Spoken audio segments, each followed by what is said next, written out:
In today's video, we're going to check out the R50V, see how this camera performs, especially with the variety of crop sensor lenses I have and adapters, and is this camera worth it for $650?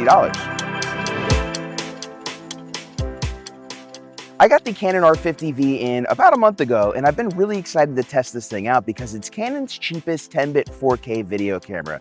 It shoots 10-bit 4K 30 video using the full sensor, which is a crop sensor, and then it shoots 4K 60 with an additional crop in 10-bit, but all in C-Log 3. Ever since B&H had sent this camera out on loan, which by the way, thank you B&H for making today's video possible, I wanted to see how much can you get for $650, because that's going to be the rhythm of today's video. It is a $650 camera. I've used it for mainly content creation, which makes sense. This is a camera for content creators. I also have actually taken photography with this. I used the R50V with my Canon 100-400, and I brought it out with me to the Fort Lauderdale Air Show, and I got some really fantastic pictures with that combo, and it made me excited to be on Canon again. Because as you can see from these photos right here, the photos are really crisp, and with the stabilization in the lens and the image quality from the camera, I mean, I was able to bring a powerhouse combo out to the beach with me and get some really great photos that rivaled what some people with really much more expensive kits had.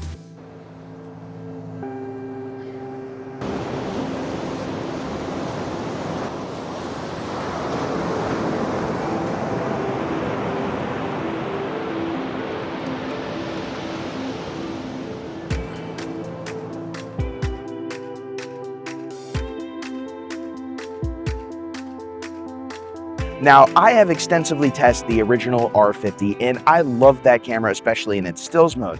But one of the things it was lacking was a really good video mode, because in that camera, you can only shoot 10-bit HDR PQ video, and it wasn't that easy to grade. But in the R50V, we have C-Log 3, 10-bit video in 4K 30 using the entire sensor. We do have 4K 60 with an additional crop, but the camera has a really great body. So it is much better for video than Canon's other cameras that are under $2,000. And again, this is a $650 camera. So this camera is targeted towards content creators and doesn't have internal image stabilization in its sensor. So it works the best on a tripod like I'm using it right here. There also aren't quite a lot of RFS lenses, crop sensor lenses, but I have been using the Sigma 18-50 with this camera, and it works really great just because of how small it is. But since there's no IBIS, limited use compared to a camera like the FX30 with IBIS in that same lens.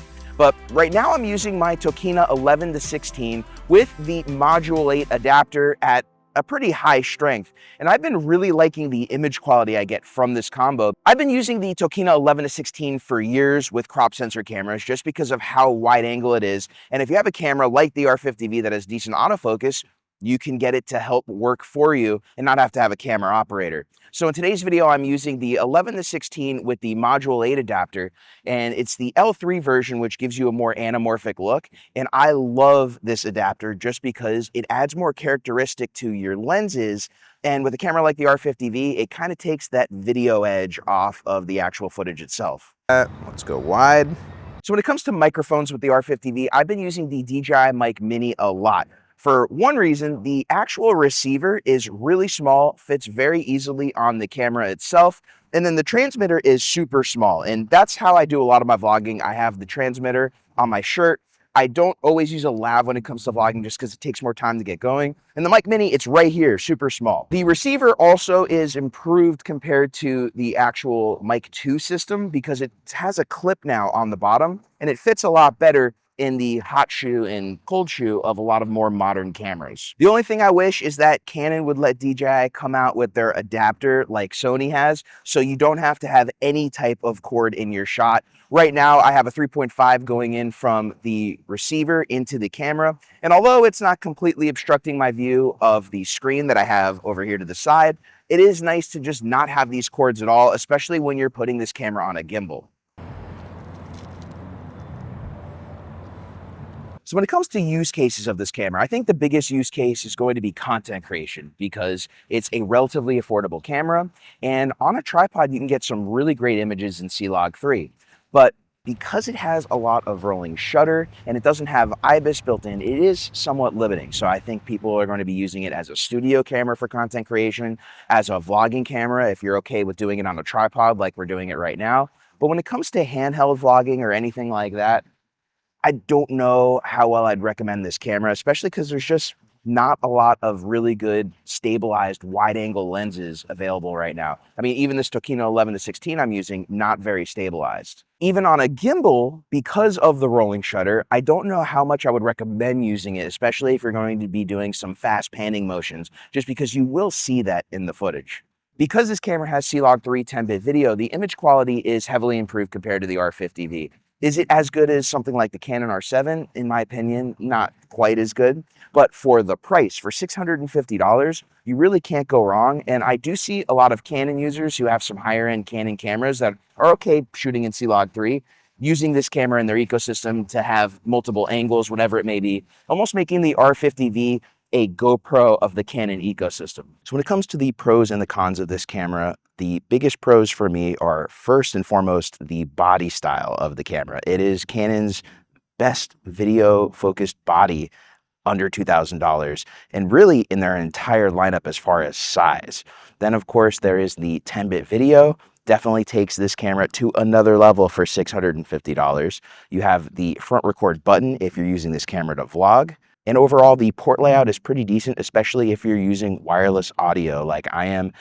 If you use the right 3.5mm jacks, you can get the cords out of the way so it doesn't impact your viewing of your tilt screen. Also, I haven't been able to get this camera to overheat. Not saying it won't overheat, but I haven't had any situation so far that it does overheat, which makes me wonder if not having internal image stabilization is a big factor in that. Let's talk about cons. So 4K 60 in the crop mode, that is to me a con just because you're already shooting on a crop sensor, so you have an additional crop. Some of the ways to get around that is to use a speed booster, but if you use the Viltrox or any of the third-party ones, you may not get the same type of autofocus performance you do when using the Canon focal reducer. Another con is the overall dynamic range, especially compared to the Canon R7 or something like an FX30 that I compared in my earlier video, the R50V against the FX30. I'll leave a link in the description below. But essentially, it doesn't have as much dynamic range as some of the other cameras it's competing against. But again, it is a $650 camera. So the last con for me is going to be battery life. I've been able to get about an hour when shooting continuously out here in the field. Your usage and mileage will vary depending on what modes you're using, but the camera does have an incredibly small battery. Now, the good news is it does charge a little bit faster, especially when using the USB-C port, but it just doesn't last as long. So if you're going to be seriously using this camera, you're going to want a few batteries with you. So I wanted to wrap up this video coming to you from my home studio, having the camera in a studio configuration. So right now I actually have the audio going directly in this XLR microphone into the Tascam unit that has a power source on it with AA batteries. I know unfortunately you need AA batteries on the Tascam unit with the Canon R50V, and it was the same problem with the actual R50 because it doesn't power the Tascam unit. If you get a Canon R7, the R7 will power the Tascam unit without you having to have a power source. But it's nice that having XLR audio is an option in the Canon R50V. So a few notes after using the video for the past month or so, I really do like the image quality, and when you're not putting it side by side against cameras like the FX30 or ZV-E10 Mark II, some other cameras and Canon's lineup like the R7, it looks really great. I mean, you look at the footage when I was out vlogging in Ponce Inlet, and it looked fantastic. So I really have no complaints when using this camera on its own. The autofocus is absolutely fantastic, and as I've said multiple times, I love the body, and what you get for $650, you really can't beat the value that Canon is finally giving us with their first really incredible value APS-C camera that shoots, again, 10-bit log video. I didn't really use the 4K 60 that much because when you're dealing with such a heavy crop on already a crop sensor, as I said earlier, you lose me interest-wise because then I got to use a speed booster and then I have to use EF glass instead of RF glass, and it makes this incredibly small camera a lot bigger. So that was really just of no use to me. So my personal use case for a camera like this is going to be in the 4K 24 and 30 modes, but it's really decent for the money. Let's talk really quick about live streaming with the R50V. Now, I did use it for 2 podcasts that were also doubling as live streams the way we did it. And what's interesting is there really isn't anything new when it comes to live streaming on this camera. However, there is a dedicated button right here on the top that is for live streaming. And essentially what it does is it brings you to a menu and it changes the configuration of the way the screens work in order to best suit those modes. So Canon has some limitations, for instance, where if you're trying to send a clean HDMI feed out and have the screen actually show stuff, you can't record in the camera. Or if you want to send a feed out of the HDMI and you want to be able to record, you can't use the screen in the camera. But typically when you're live streaming, you're not recording. So if you have the camera set a specific way, if you're going to live stream out of the HDMI and you choose that setting when clicking the live button, the camera will be able to automatically configure itself when you choose HDMI streaming to give you the best mode, meaning it will make it to where you have a clean feed out of the HDMI, and then it will also give you access to the screen, so you won't be able to record in that mode. In the older Canon cameras, there was no live button, so we would have to choose everything ourselves.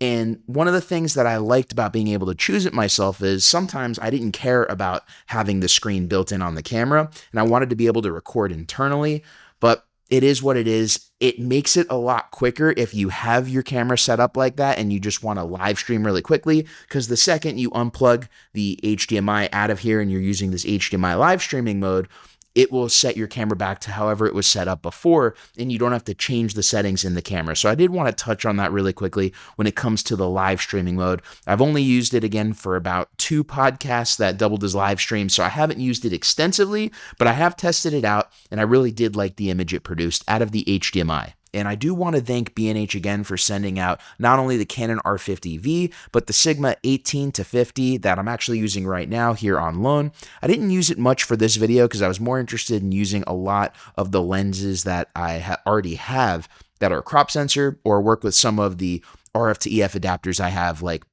the Canon VND adapter and the Module 8 adapters, which looked incredible on this camera. And it had me really considering picking one of these up. There's some new lenses coming out in the APS-C lineup from Sigma that were actually, the rumors came out today, and I'm interested to see if these rumors are true, because we may potentially see a 12mm 1.8 or 1.4 in APS-C, plus finally a replacement for the Sigma 18-35. It looks like there may be a 17-40 1.8 that comes out for APS-C cameras, which may actually be an even better option than the 18-50, because this is a 2.8 lens. So in low light situations, since this is a crop sensor already, and the native ISO in this camera seems to be 400 versus the 800 of other Canon cameras, it would be nice to have an f1.8 camera to use out in the field. Now, I know this was kind of a review from my perspective. I didn't get super in depth in some of the other modes, and other than showing you the photography stuff that I did at the Fort Lauderdale Air and Sea show, that's really all I did photo-wise. Josh Sattin did a super in-depth review that I'll link in the description below if you want to see some of the modes that I didn't discuss in today's video. But if you have any questions about the Canon R50V, let me know in the comments below. Did I miss something? Are you interested in something I didn't talk about? Let me know there. And if you got knowledge and value out of today's video, please make sure to hit that like, subscribe, and notification bell to keep up to date with the latest videos from the channel. And until next time, my name's Fagien. Thank you for joining me as always, and I will catch you in the next video.